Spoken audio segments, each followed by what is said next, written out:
after his baptism. The Spirit immediately drove him out into the wilderness. He was in the wilderness 40 days, tempted by Satan, and he was with the wild beasts, and the angels waited on him. Though he was pleasing to his heavenly Father in every way, his Father also knew that Jesus would be tested and proved by his time in the wilderness. You all are amazing. It's just amazing to me that you're here this morning. And I'm not talking about the time change. And I don't know if some of you intended to be here at 8:30. But you're amazing because you are here. In the midst of this world, our society, you're here in a place wanting to hear words from God.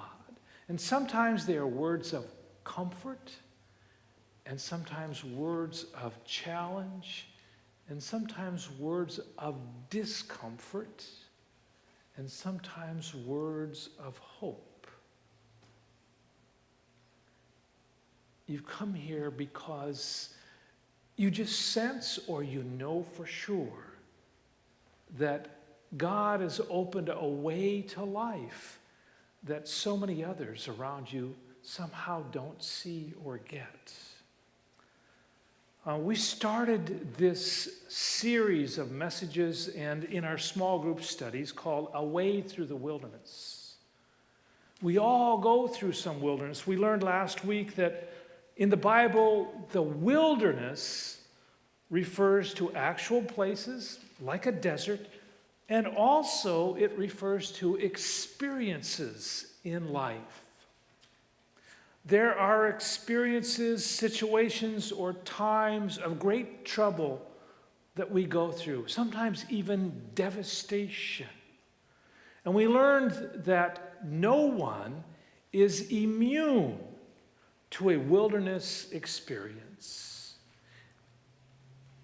You've either been through one, or you're going through one now, or you will be in one. And still, God can use those experiences to prepare us for blessings and for battle. And so in order to help us better understand why we go through those wilderness experiences, today I would like to consider several reasons why we find ourselves there. First one is this. Have you ever found yourself in a wilderness experience because you let a small problem become a bigger problem? Any school teachers here? Okay. So you know that if you start on the first day in the first week of class with pretty strict behavioral guidelines and expectations in the classroom, things will probably go okay. But if you wait until December to start making clear those guidelines, you've let a small problem become a bigger problem. And it's a lot harder to get control. Maybe like me, a number of you have got some life problems under your belt, and you look back and you say, oh, gee, I could have handled that one a lot better and avoided a lot of pain for myself and for others. Those wilderness experiences that are brought on by our own actions and choices are the ones that we really want to avoid. You know the old adage, how do you avoid making mistakes? By gaining experience. And how do you gain experience? By making mistakes. Sometimes we can find ourselves in a wilderness in a desperate situation due to our own bad decisions, mistakes, or sins. Those are the times we can really learn to trust God. Moses and the children of Israel couldn't enter the promised land the first time around.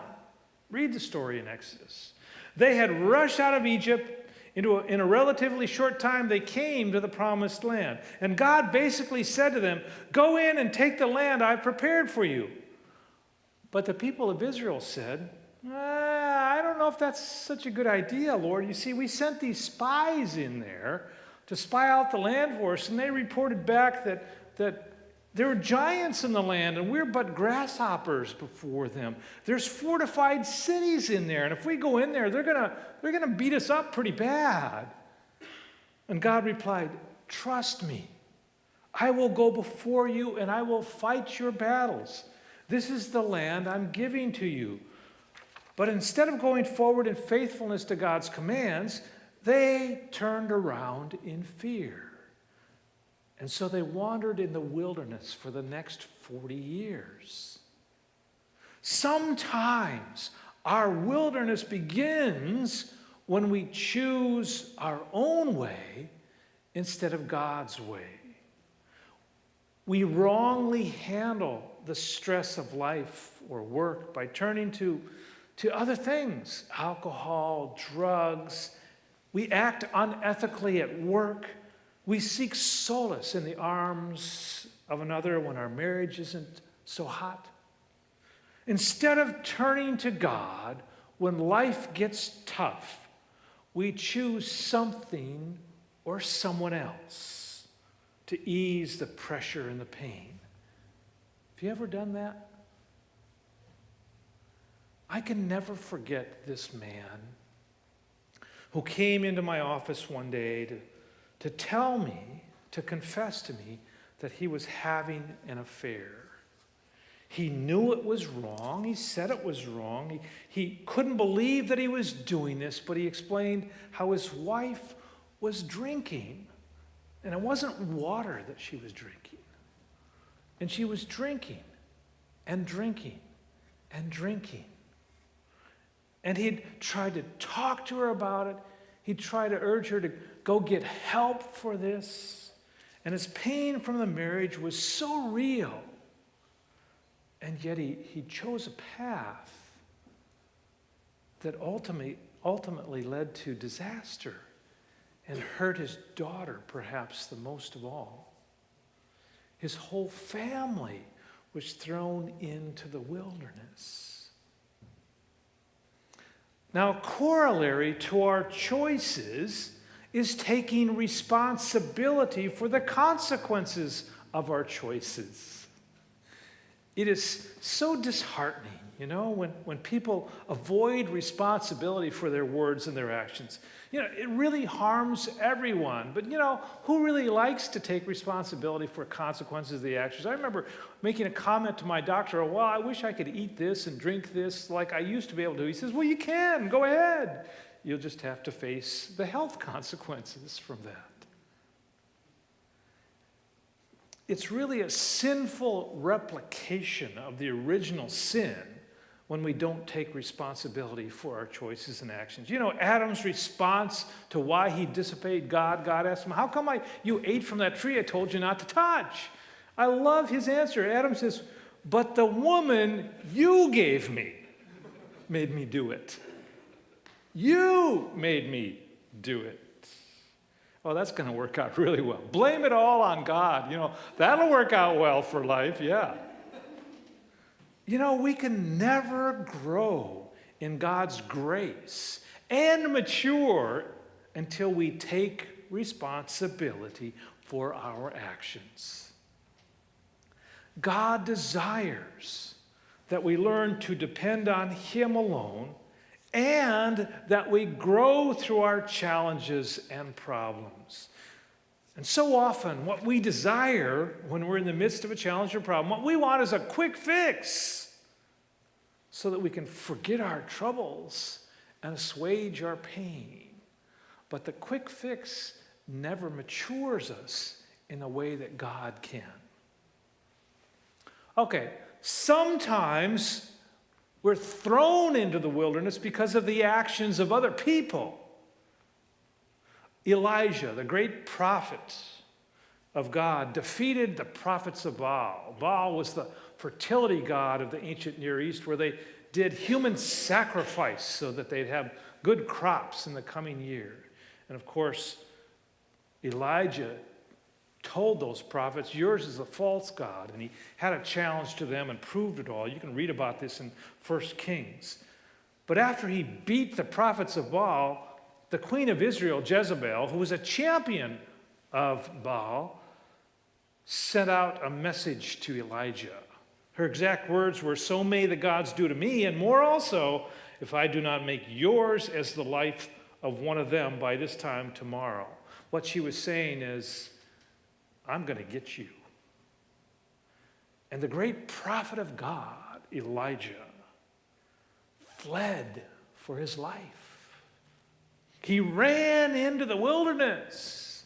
And when God asked him why he ran away, he responded, I alone am left, and they seek my life. Isn't that the way it is when we face a challenge? I'm the only one who's standing here.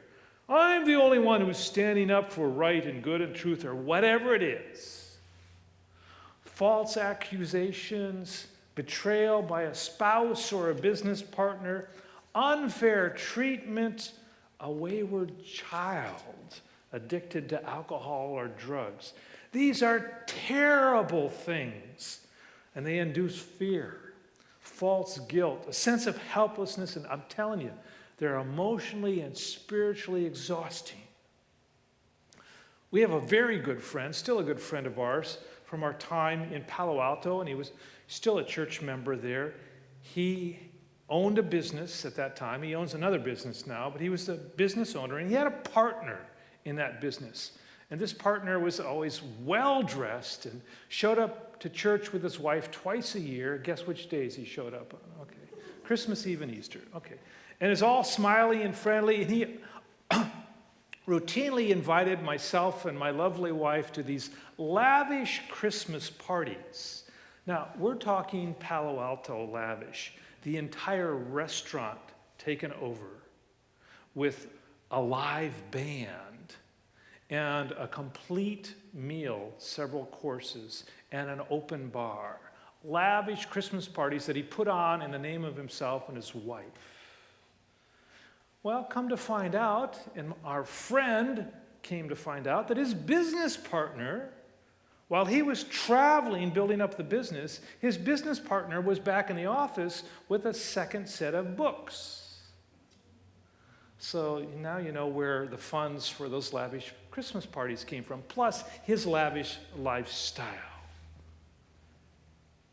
And our friend is still working to this day when he should have long ago been retired and enjoying life because of what his business partner did to him.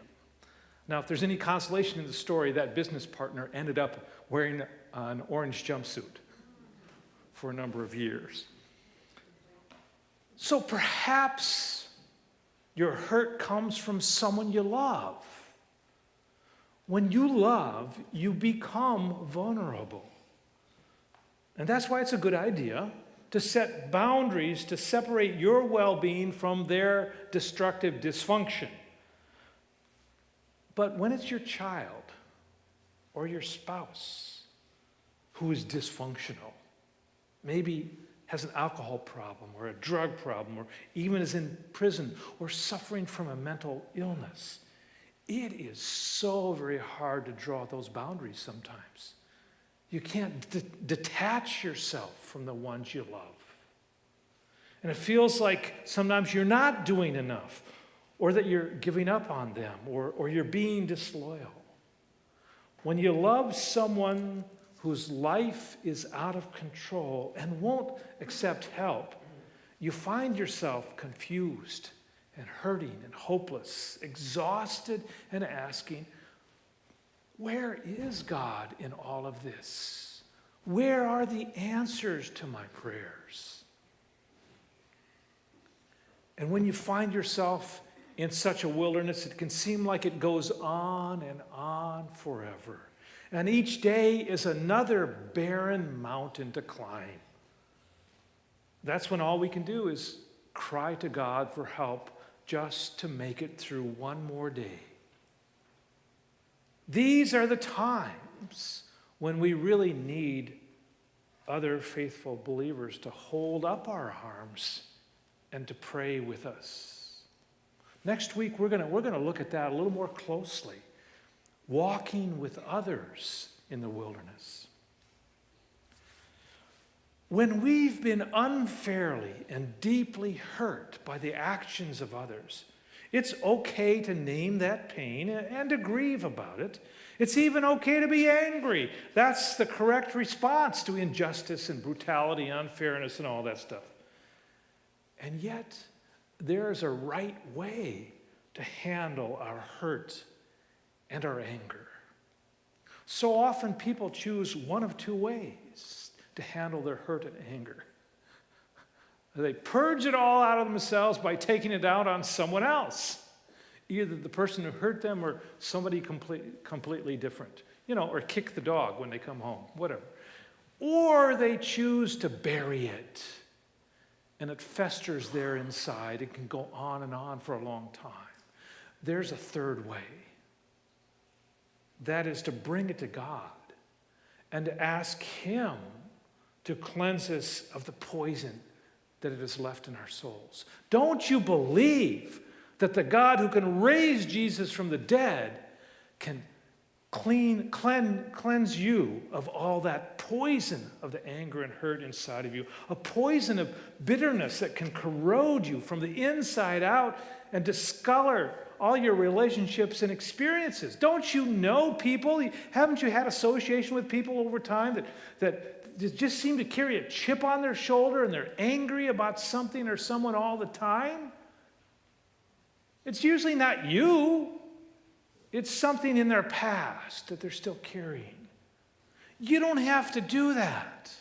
We can ask God to heal us of the pain and to give us the grace to forgive those who have hurt us.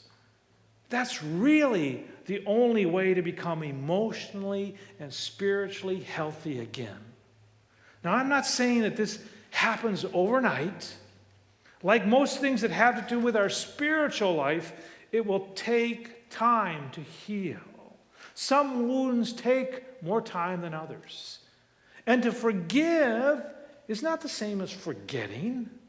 You can forgive those who have hurt you, and so the poison is drawn out of you, the bitterness and the anger. But you don't forget where the hurt came from, and you might keep your distance from that in the future. Now, there's another way that we can find ourselves in the wilderness, and that's just the natural flow of life. Sometimes not because of something anyone has done or choices that we've made, but just life that brings us into the wilderness. I'll tell you this. In the natural flow of following God, if you're earnest about following God, I guarantee you'll go into a wilderness. The world's values are not the same as the Bible's values, and so you're going to find yourself feeling out of place at work or society in general. And because you order your life around the values of the Bible, you're going to feel isolated or alone at times and in some places. Now, the natural flow of life brings periods of transition and change to everyone. Show of hands, who likes change? I usually get no hands up when I ask this question. I think the only one who really likes change is that baby with the wet diaper. Our family lived through an interesting time when we were in Palo Alto. We lived through the dot-com boom and then the bust there in Silicon Valley. We lived 3 blocks from Steve Jobs. Did you know that? We didn't live in the same kind of house he did. I encountered numerous people who went through difficult transitions during that time. when they lost a job. Sometimes they lost it in the boom, and sometimes they lost it in the bust. We had one church member, Mark, who was overseeing a production for a major tech company. He was in Taiwan. He sent me an email from there, and he said, I just want to let you know that I'm going to be home in 2 weeks, and I'm going to get fired because our team didn't meet a production deadline. You know, I love it, though, when you've helped nurture people in the Christian faith and they've really taken seriously this whole thing about tithing. He came home, and the following week, the treasurer said to me, hey, we had this check in the offering from so-and-so, and it was for $20,000. I said, I think he tithed his severance pay. But he was gone, and we didn't see him anymore. I remember for a time we stopped every day after school at the home of another girl who was on a gymnastics team with our daughter and took her to the gym. And I met her father on the weekends. He was another guy in the tech industry there. One weekend he lamented to me. He said, they didn't even speak to me. They just left a notice on the door that said I was being let go. And so we didn't see his girl at gymnastics after that. Part of life is just going through the seasons of life. And sometimes these transitions can drive us into the wilderness for a time. For many, the teenage years can be one of those times. The teenage years can be hard, even desolate years, trying to find your path in life while your parents are nagging you to find a path in life. Everyone else looks so happy and together, so where do I fit in with this? Will anyone ever love me? Will I ever find a place where it feels right to be me? Every one of us here today knows what life transitions feel like. We've all been through some. We're going through them now. My teen years actually weren't so hard. They were actually pretty good. I enjoyed my teen years. High school was pretty good. But my 20s were really hard. I found myself in the wilderness numerous times, partly due to adjustment to work and adulthood, and partly due to some bad choices that I made. Have you ever been thrown into the wilderness during some transition in your life? Found yourself in that place where you're just doubting or confused or even in despair or angry or what have you? You know, things like adjusting to married life or having children, maybe starting a new job, or losing a job, or a major financial loss, or children leaving the nest. You can't wait till it happens, and then when it does, oh no. Or maybe it's just entering into middle age, or that older middle age, or that really old middle age, or older, just getting older. And decline of your health when you were always so vigorous. Transitions are hard, and each one of them can be frightening and feel like you're losing something. It's natural to grieve losing something that's important to us. But those transition periods are also the beginnings of new opportunities. There's always pain and apprehension, yes, but there's also the potential for new and better life. You know, we can fight against life's transitions, rebel against them,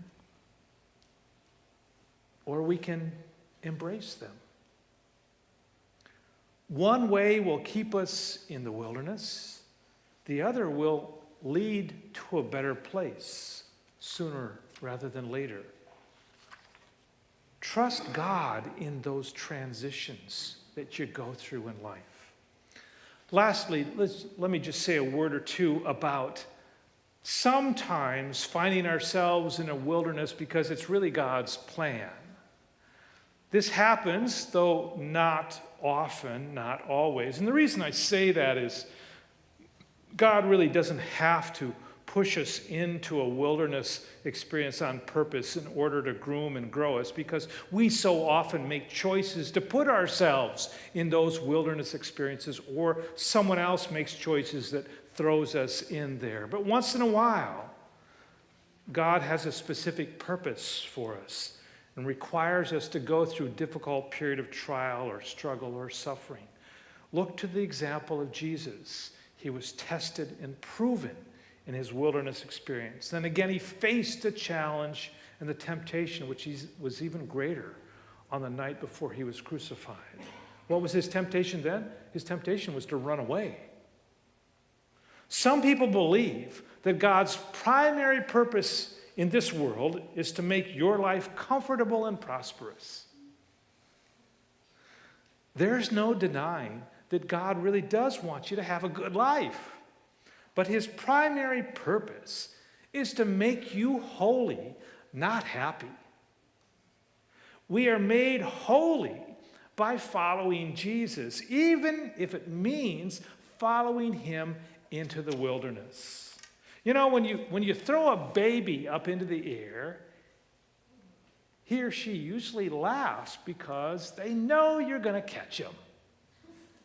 That's what we call trust. Learn to trust God in times of difficulty and stress and transition. I know it's hard. You often think of everything else, focusing on your problems instead of saying, God, I need some help here. Don't get me wrong. I'm not saying to just let go of everything and expect God to make it all good for you. We must still do our part, beginning with taking responsibility for our lives, our choices, our decisions, and then living with the consequences. The most significant choice we'll ever make, and by the way, we're going to make this choice more than once in a lifetime. The most significant choice we'll ever make is choosing how we respond when we find ourselves in the wilderness, that place of trouble and discouragement, even despair. We can choose to deny that we're there. We can blame it all on others.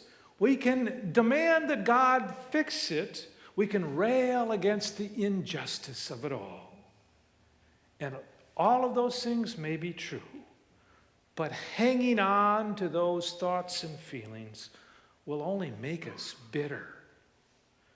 Choosing to seek God with a willingness to learn what God can teach us in dark times will always make us better.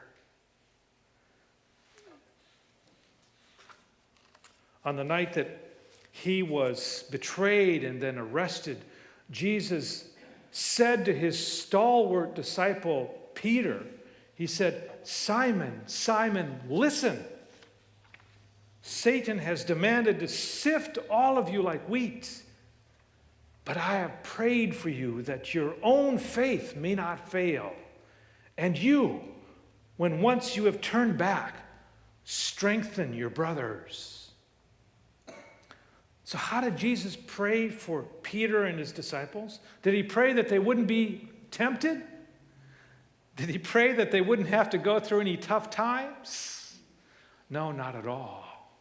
Jesus prayed that Peter's faith would not fail and that he would turn again to God and then strengthen the faith of the others. Now, we all know what happened. Jesus was arrested, taken away, and Peter denied Jesus 3 times before the sunrise. And then guilt and remorse drove Peter into his own kind of wilderness, even as Jesus was being dragged off to be crucified. But we know that that's not the end of the story. Jesus was resurrected. And he restored Peter. And he said to Peter, "Feed my sheep." Just as he had told him before. "Strengthen my brothers. Feed my sheep." Peter came back. And then Peter was the guy who preached before thousands, telling of Jesus' power and resurrection. He defied the religious authorities to proclaim Jesus as Savior, and he never again denied Jesus, even though his faith cost him his life. What do we look for in church leaders? Do we look for people who are competent and capable and personable? Someone who makes us feel good and makes us feel happy? What do outsiders look for in church people? What are they looking for in you? What do we look for in ourselves? You ever hear this little story? The preacher's daughter, 5 years old, she comes up to her dad one day and she says, "Dad, how come you always bow your head for a moment before starting your sermon?" "Well, honey," he began, very proud that his daughter was so observant of his messages, had taken notice. He said, "Well, honey, I'm asking the Lord to help me preach a good sermon." And then she asked, "How come he doesn't answer it?" Maybe. Just maybe. But no. In truth, for sure, we need leaders. We need ourselves to be those who have gone through the terrible pain and confusion of the wilderness and yet turned to God. Our Heavenly Father has not promised to keep us out of the wilderness, but He has promised to be there with us. And that's because God can use broken people, those who have come to the end of their ropes and have only the strength and goodness of God to lean on. God uses the wilderness to groom us so that we might become mature, attaining to the whole measure and the fullness of Christ. God uses people who are being healed to bring healing to others. And then rings true the words of the Apostle James. Whenever you face trials of any kind, consider it nothing but joy. He didn't say consider it nothing but happiness. Consider it nothing but joy, because you know that your testing of faith produces endurance. And let endurance have its full effect, so that you may be mature, complete, lacking in nothing. Amen.